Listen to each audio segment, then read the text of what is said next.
Hello बच्चों, let's read out the question. Complete the following table with correct information with regard to petroleum. Question में कहा गया है कि जो टेबल गिवन है उसमें जो खाली गैप्स हैं वो आपको करेक्ट इंफॉर्मेशन से फिल करना है. किससे रिलेटेड टू पेट्रोलियम. पेट्रोलियम से रिलेटेड फर्स्ट कॉलम में source of energy already given है, that it is a conventional source of energy. इसका दूसरा नाम क्या है ये हमें बताना है. ए पार्ट से मार्क किया हुआ है. ओल्डेस्ट प्रोड्यूसिंग एरिया कौन सा है ये भी हमें बताना है. बी पार्ट से मार्क किया हुआ है. क्वेश्चन का की कॉन्सेप्ट क्या है आइए समझते हैं. यहाँ पर इंफॉर्मेशन रिलेटेड टू पेट्रोलियम की बात हो रही है.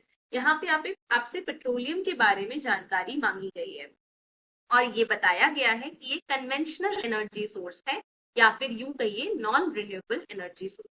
नॉन रिन्यूएबल यानी इसका बार बार रिप्लेनिशमेंट नहीं हो सकता, ये लिमिटेड क्वांटिटीज में होता है.